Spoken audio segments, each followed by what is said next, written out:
Menurut madhab ahlu sunnah wal jamaah, orang tua Nabi masuk surga. Makanya jangan ikut Wahabi. Orang Wahabi ngomong apa? Orang tua Nabi masuk neraka. Payah Wahaboy itu. Inilah bahayanya kalau ngaji agama Quran hadis, nggak pakai ulama. Saya ini ingin belak-belakan Bapak Ibu. Wahabi itu ngakunya salafi kan? Salafi itu siapa? Salafus sholih. Para sahabat, para ulama tabi'in, Imam Hanafi, Imam Malik, Imam Syafi'i, Imam Hambali. Mereka ngaku salafi tapi amaliyahnya bukan salafi. Saya ambil contoh. Mereka kalau doa nggak pernah ngangkat tangan. Itu mazhab siapa yang diikutin? Imam Hanafi, Imam Malik, Imam Syafi'i, Imam Hambali doa ngangkat tangan. Kemudian yang berikutnya, kalau mereka sholat sedekapnya begini. Ada nggak di Jatimulyo? Ada kan? Coba cari di kitab manapun, cari hadisnya di hadis manapun, nggak ada dalilnya.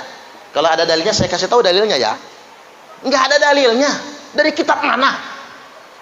Imam Hanafi, Imam Hambali sedekap itu bawah pusar begini. Wad'ul kafi 'alal kafi, telapak ketemu telapak. Itu Imam Hanafi, Imam Hambali di bawah pusar begini. Tapi jangan ke bawahan ya Pak, bahaya nantinya. Imam Malik dan Imam Syafi'i di bawah dada, atas pusar begini. Itu salafi loh, salaful ummah itu. Makanya saya bingung, salafi zaman sekarang madhabnya apa sih sebetulnya? Ngakunya salafi tapi amaliyahnya bukan salafi. Terus yang berikutnya, taraweh. Salafi 11 rakaat 4-4-3, formasi main sepak bola. Iya nggak kira-kira? Jajan jenengan mikir.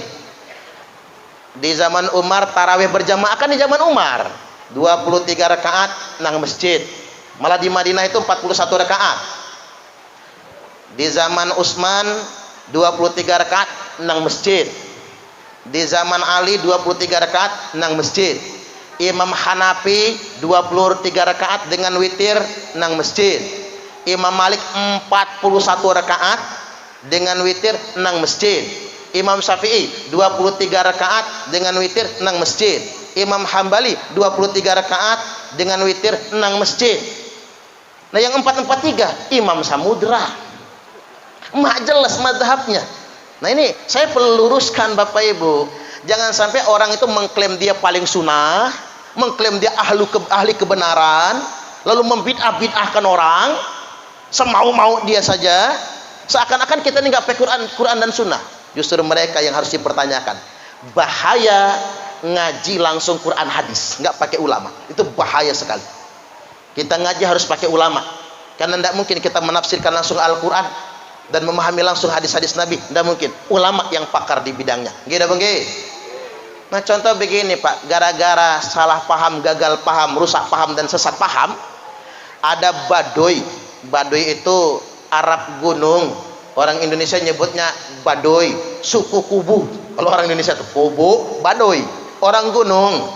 Ini Arab asli tapi masuk Islam. Tapi bapaknya meninggal. Bapaknya masih dalam posisi nyembah berhala.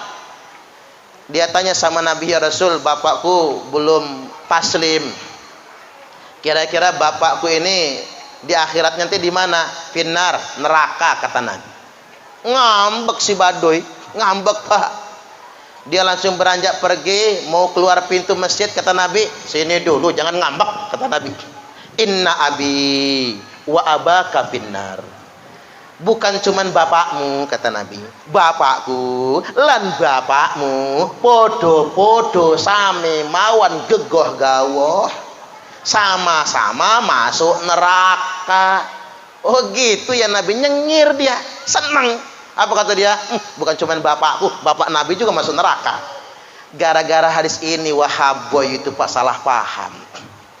Padahal yang dimaksudkan Nabi inna abi, bapakku di situ adalah Abu Thalib. Karena memang taunya orang Baduy, bapaknya Nabi bukan Abdullah, taunya dia Abu Thalib. Dan Abu Thalib sampai meninggal dunia tidak mengucapkan 2 kalimat syahadah. Ini ilmu bagi kita. Jadi jangan sampai kita ketemu hadis langsung fatwa, itu bisa membahayakan sekali. Baik, lanjut G. Umur 25 tahun, 25, Nabi kita menikah. Bujang ting-ting, ganteng, pinter, gagah.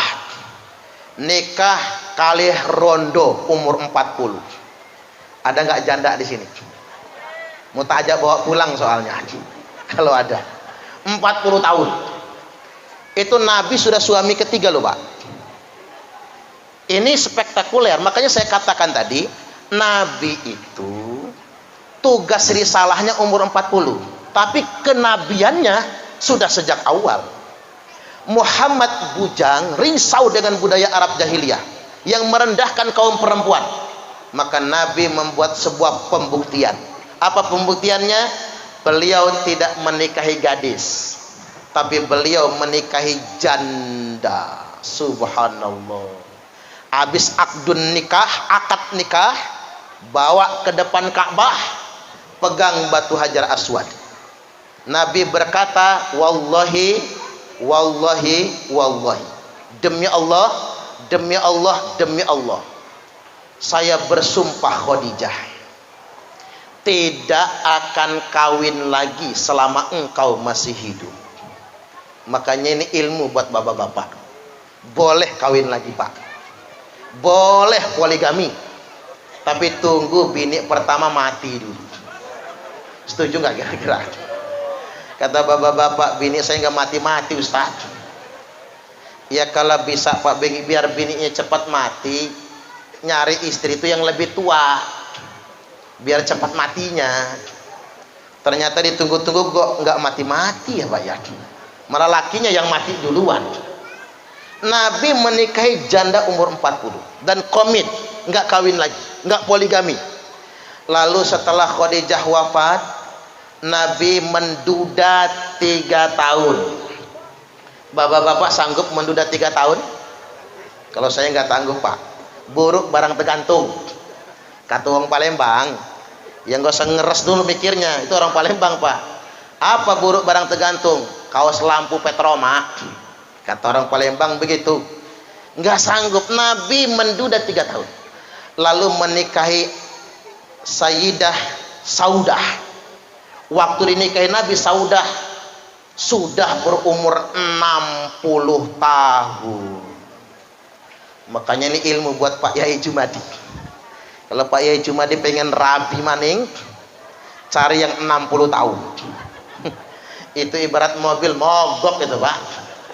Ibarat barang udah mau copot semua underdealnya itu. Itulah Nabi.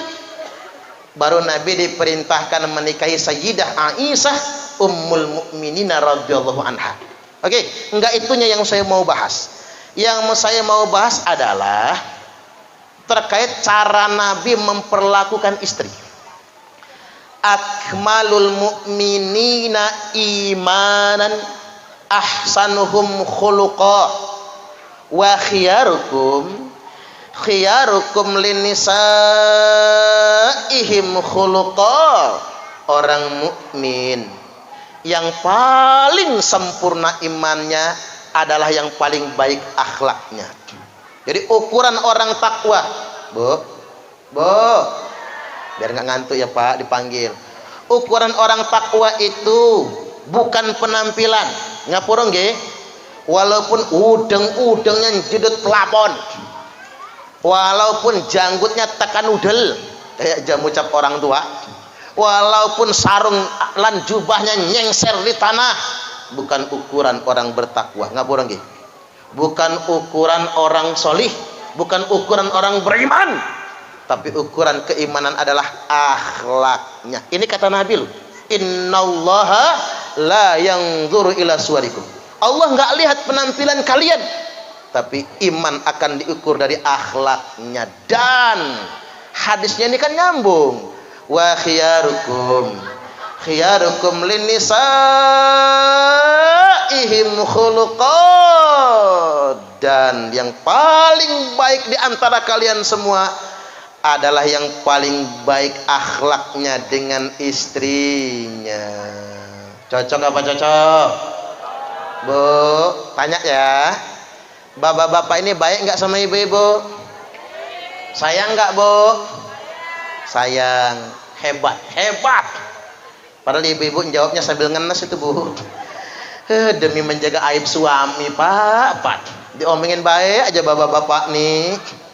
Tapi nggak salah loh, Pak. Bapak harus baik sama istri. Karena mengapa? Laki-laki yang terbaik adalah yang paling baik dengan istrinya. Makanya tak ajarin bapak-bapak sekali-kalilah kalau ada rezeki panggil istrinya mama. Cara di Jatimulyo mamah ya, mamah udah katrok lah, Bu. Tahun 2022 mamah mama ada apa papa? Sini dulu mama, nanti papa. Mama sedang membersihkan peletong. Begitu selesai ibu ke depan, suami sudah ngengkeng. Sini mama, rogoh kantong kanan ya Pak, banting duit 15 juta. Jeleger. Ini uang apa papa? Ini uang belanja mama, buat beli beras, membayar listrik, beli terasi, minyak goreng, cabai, berambang, cicilan motor, cicilan panci. Cukup mama, cukup papa. Malah turah, kalau ada turahnya ambil sama mama. Alhamdulillah. Istri ngekep duit 15 juta berangkat ke dapur. Nanti dulu mama, masih ada yang kurang. Apalagi papa? Ambil lagi kantong kiri Pak 15 juta. Jeleger. Ini uang apa lagi papa? Ini bonus untuk mama. Capek mamah masak, capek mamah nyuci, capek mamah ngerumat anak, ngeladen suami. Bonusnya 15 juta. 15 juta bonus, 15 juta uang belanja 30 juta. Mau nggak, Bu? Ngimpi kok judut langit, Bu.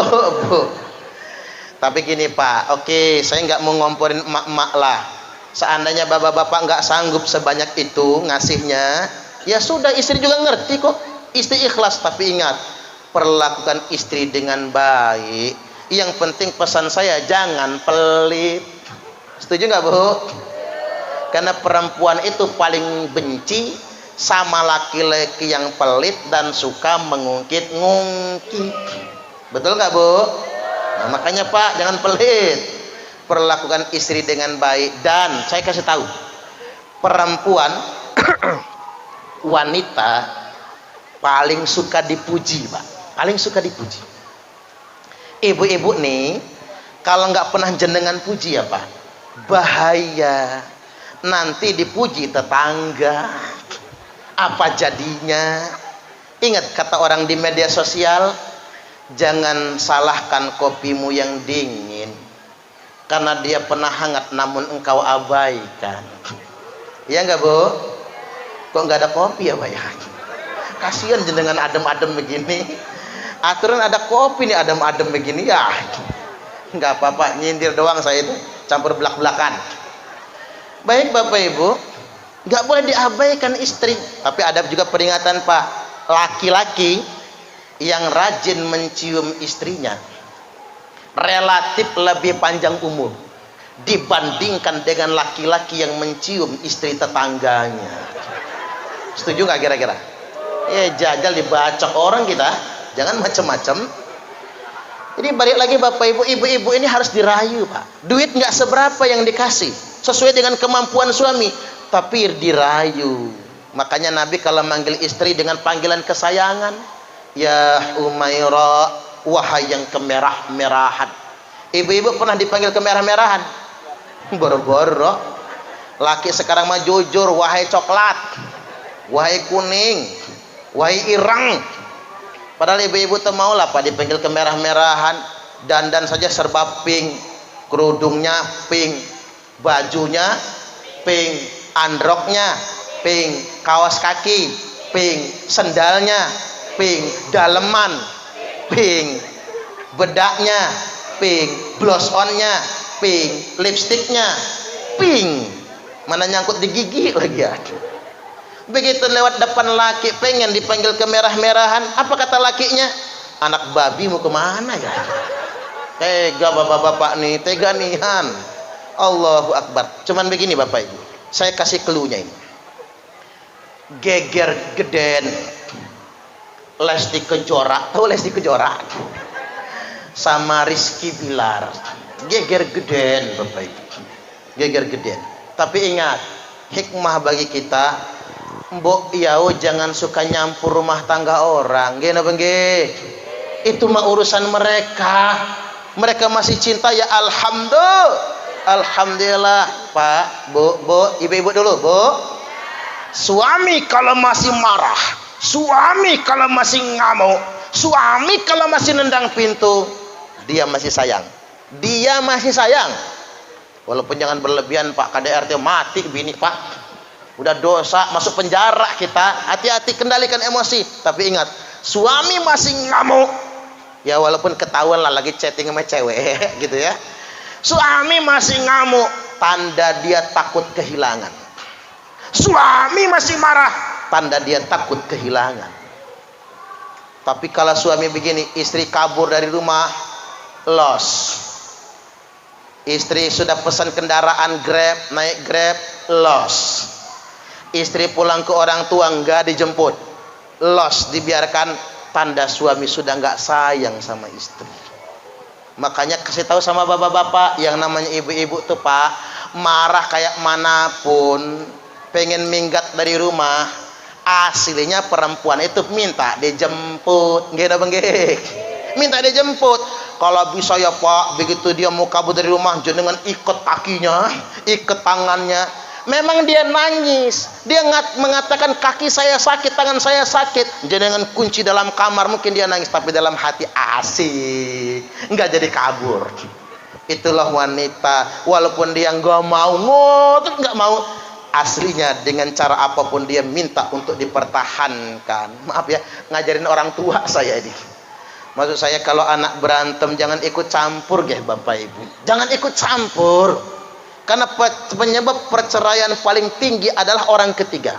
Dan orang ketiga yang paling banyak menyebabkannya keluarga. Kalau Indonesia, keluarga plus netizen. Payah netizen Indonesia itu Pak. Netizen maha benar, udah kayak dia aja tahu segalanya. Jangan kayak gitu. Baik, lanjut G. Udah jam 10 ya. Umur 40 tahun Nabi kita resmi menunaikan tugas dakwah, menyampaikan risalah. Dua hal yang hendak saya ingatkan. Halo? Dua hal yang hendak saya ingatkan. Satu Bapak Ibu, tentang dakwah Nabi.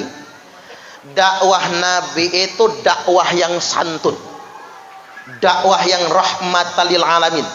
Jadi kalau ada orang berdakwah isinya memaki-maki, isinya mencaci maki, isinya marah-marah, ngajak provokasi, 1000% dia telah mengkhianati dakwahnya Nabi. Saya ulangi, 1000% dia sudah mengkhianati dakwahnya Nabi. Fabima rahmatim minallahi lintalahu, dikarenakan rahmat dari Allah Muhammad, engkau bersikap lemah lembut dengan mereka semua. Walau kunta faddan ghalidhal qalbi lanfaddu min haulik, seandainya engkau bersikap kasar, bersikap ekstrim, radikal, ghalidhal qalbi, dan berhati keras bagaikan baja, lanfaddu min haulik, niscaya orang-orang akan lari dari sekelilingmu. Ini ada orang dakwah isinya mendoa, melaknat. Allah sudah sampaikan dalam Al-Quran, wa yad'ul insanu bisyarri du'aahu bil khairi wa kana al insanu ajula. Payah manusia itu, kata Allah, latah betul cangkemnya, cangkem melek. Dia berdoa minta yang buruk-buruk, dia berdoa minta laknat, sebagaimana gampangnya dia berdoa minta kebaikan. Wa kanal insanu ajula, manusia memang tergesa-gesa dan melampaui batas. Hati-hati, jangan dicontoh dakwah yang kayak gitu, ndak boleh. Apalagi lagu-lagu antu sekarang yang di YouTube itu, sumpah-sumpah mubahalah pakai Al-Quran. Saya mendukung kepolisian Republik Indonesia untuk mempidanakan orang itu karena dia sudah mempermainkan mubahalah. Enggak begitu, mubahalah itu ada rukunnya, ada tata keramanya, ada adabnya. Main ngangkat Al-Quran, dan Allah sudah ingatkan, wala tuti' kulla hallafim mahin, jangan sekali-kali jadi followers. Wah, ini bahasanya keren terjemahannya ya. Jangan jadi followers. Tuti' pakai ain bu, jangan pakai tuti. Nek tuti habis kentut mati. Maaf kalau ada bu tuti, maaf ya.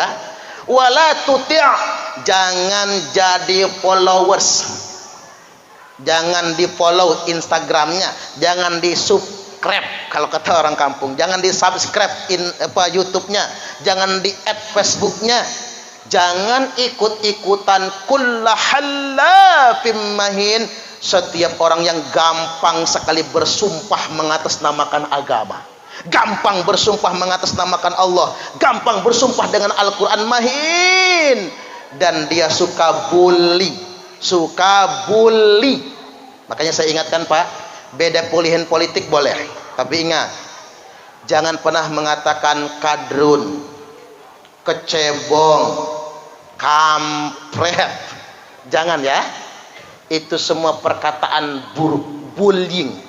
Sudah ada ayatnya, hammazim masya'im binamim, kerjanya mereka memviralkan. Wih, keren banget ini. Kalau ada mahasiswa jurusan tafsir, ngupasin aja Al-Qalam ayat 10-11. Bagus ini. Kerjaan mereka memviralkan hate speech, ujaran kebencian. Hammazim masya'im binamim, memviralkan ujaran kebencian, hinaan binamim, yang tujuannya provokasi, adu domba. Ingat, jangan menggunakan agama untuk menyebar kebencian, jangan menggunakan agama untuk mengadu domba. La yadkhulul jannata namam, tidak akan masuk surga orang yang mengadu domba. Oke, mengapa saya ngomong begini, Pak?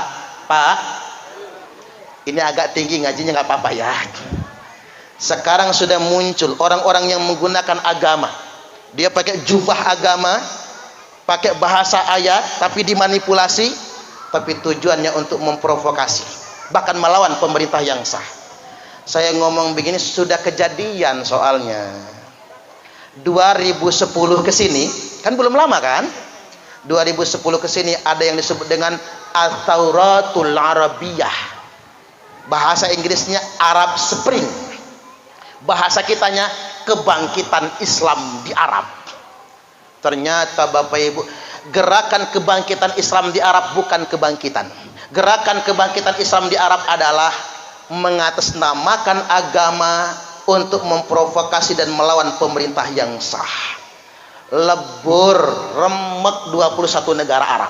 Yang paling parah satu, Tunisia. Presiden Ben Ali jatuh, terguling dengan pemerintahannya.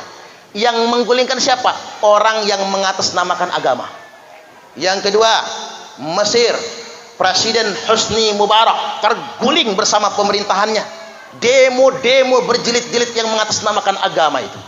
Kemudian yang berikutnya nyusul Yaman. Presiden Ali Abdullah Saleh hancur, terguling. Kemudian yang berikutnya nyusul Bashar al-Assad. Suriah remek sampai sekarang. Sebelumnya Irak, Saddam Hussein terbunuh. Libya, Muammar Gaddafi terguling dan terbunuh. Hancur-hancuran. Siapa sih yang ngancurin? Bukan Amerika, bukan Israel. Orang-orang yang mengatasnamakan agama, katanya kebangkitan Islam, tapi pada kenyataannya mereka melawan pemerintah yang sah. Jangan mau ditipu. Oke, biar saya ini nggak ngebual, saya bacakan dulu hadisnya.